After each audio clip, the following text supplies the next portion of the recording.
This is Emma Cluck recording.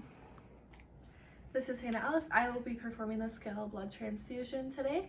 Before I enter my patient's room, I have checked the doctor's orders and I see that Betty Jones has an order for a blood transfusion today. She has no known allergies, and before I enter my patient's room, I will wash my hands. Provide for privacy. Hi Betty, my name is Hannah. I will be your student nurse today performing a blood transfusion. Can you please state your name and date of birth? She says Betty Jones, 5/21/52. Perfect. All right, and Betty, you don't have any allergies that you know of, do you? No? Perfect. All right, so I will then explain the procedures to my patient. So Betty, I know the doctor has come in and chatted with you about the blood transfusion, and I see that I have your signed consent here. And I know he went over some of the signs and symptoms that may occur from a blood transfusion. But do you understand what's happening? And you know, I know you've had a blood transfusion before, and she does understand. I just want to go over some of those signs and symptoms with you one more time. So if you have any difficulty breathing, shortness of breath, chest pain, back pain, nausea, any redness or irritation anywhere, make sure you let me know. That could be a reaction from the transfusion, and we want to make sure to tend to those symptoms immediately. So anything out of your normal range. I will then get my patient's vital signs for a baseline, and then I will make sure my IV is patent. So my patient's IV is an 18 gauge needle, and I wouldn't want to use anything less than that just because of any lysis of red blood cells that could happen from the infusion.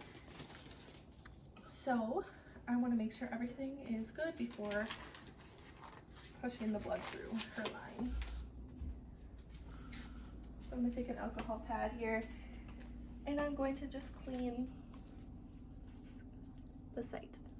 My patient's IV has no redness or swelling, irritation, or edema. So for 15 to 30 seconds, I'm cleaning this. Be as clean as possible here. All right. Now I have my normal saline. Normal saline is what we will be using to infuse with the blood, and that would be the only IV fluid that we can use. This is not expired. I'm going to flush per my agency protocol. Make sure that my IV is patent here. And it is.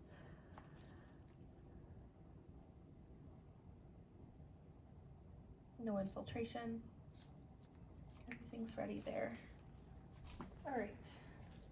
So since I only will have 30 minutes by the time the blood gets in here, I am going to prep my saline right away. So my saline is not expired. Like I said, it is the only fluid that can be used to transfuse with the blood. So I have my tubing and my Y-sites up. All my clamps are closed, ensuring that. All right.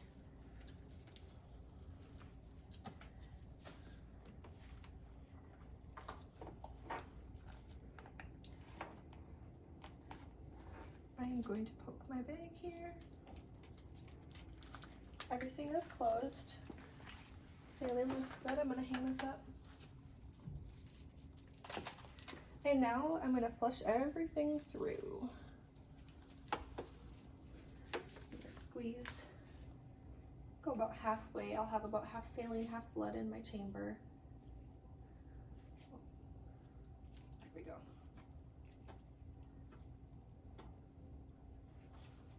Perfect. Now I'm going to open my clamp.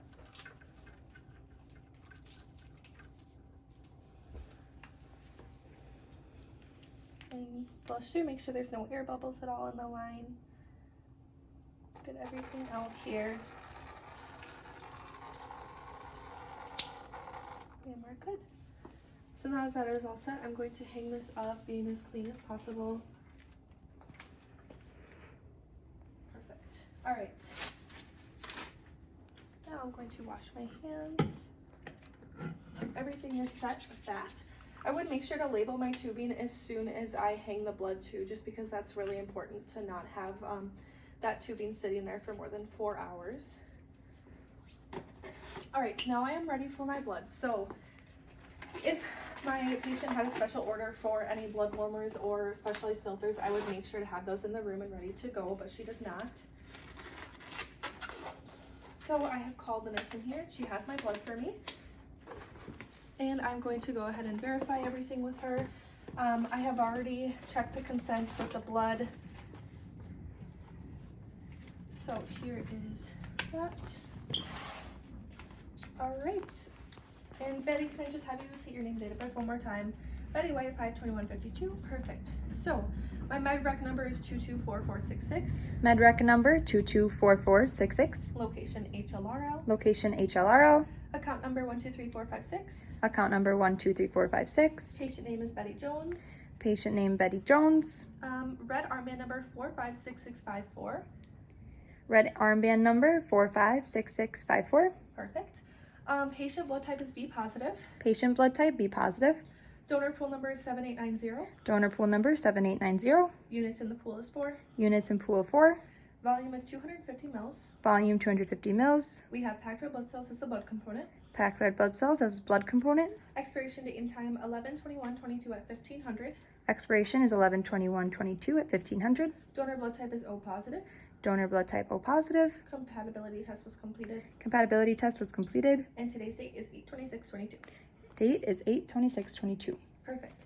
Thank you, Emma. Mm-hmm. All right. So I've checked everything. My patient's orders from the physician, the blood, and the blood transfusion record.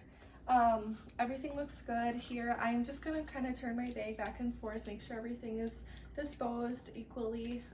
And then I don't see any blood clots. The color looks good. There's no sediment or extraneous fluid. So everything looks good here.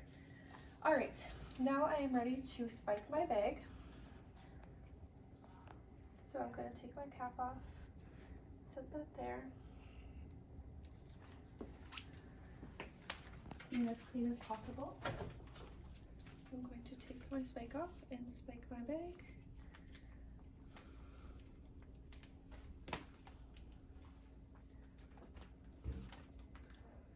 Just like that. And my clamp is closed. So I'm going to hang my bag here.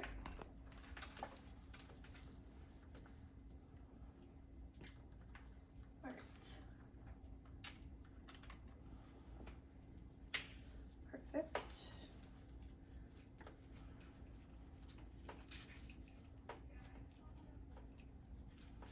Get this all untangled. We don't want any kinks in the line or anything. So now I am going to undo. So my saline is clamped now, and I'm going to undo my blood clamp. Next, I am going to prime my blood all the way through the line so that the first 15 minutes that I'm with my patient, I will be in here the first 15 minutes, and those first 15 minutes, instead of the saline going through, it'll be the blood, so that if there are any infusion adverse reactions, I will be in the patient's room for that right away. I'm going to go ahead and unclamp, squeeze this a little bit, get some blood in there over the line of the filter. Perfect. All right. Now I'm going to have the blood come through just to the end of my line here, so we're not wasting any blood. And there we go. So that's all ready to go for me.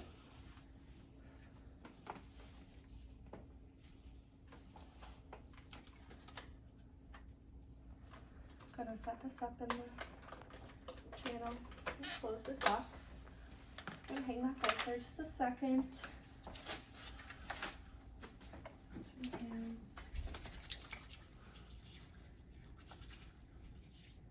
My patient understands what's going on. She is ready for her infusion.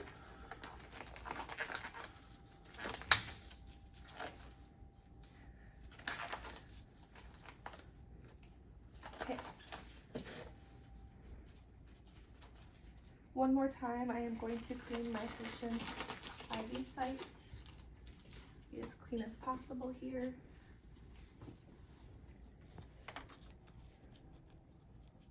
(15 to 30 seconds).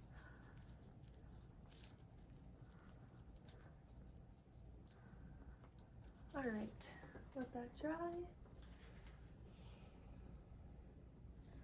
Once that is dry, I am ready to attach.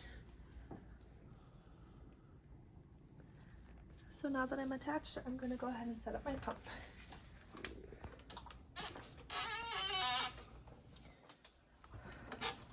I'm going to select the channel.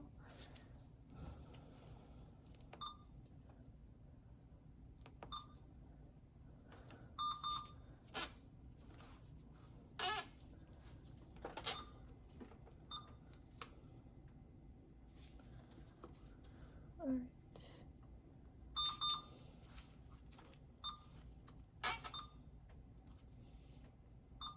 Alright, so I have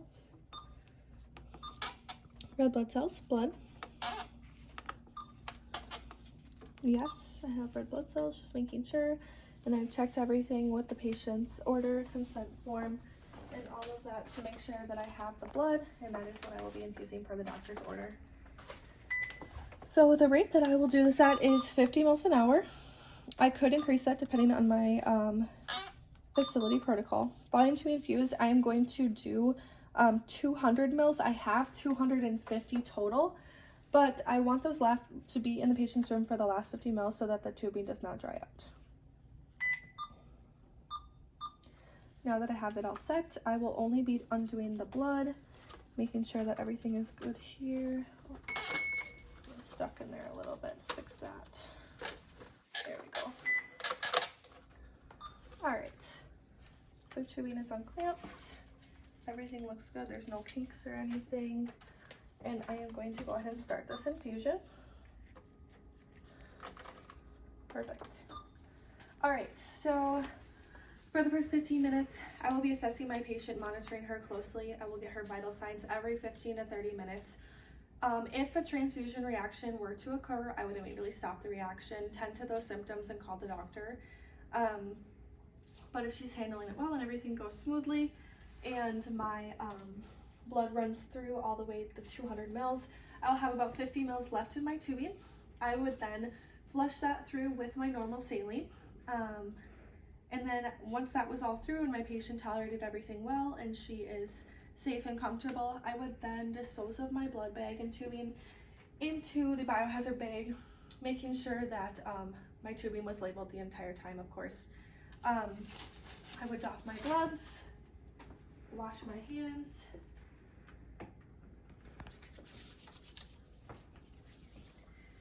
and then I would document that I gave Betty White 250 mils of O positive packed red blood cells at a rate of 50 mils an hour on September 1st at 5 o'clock start time and 7:30 finish time.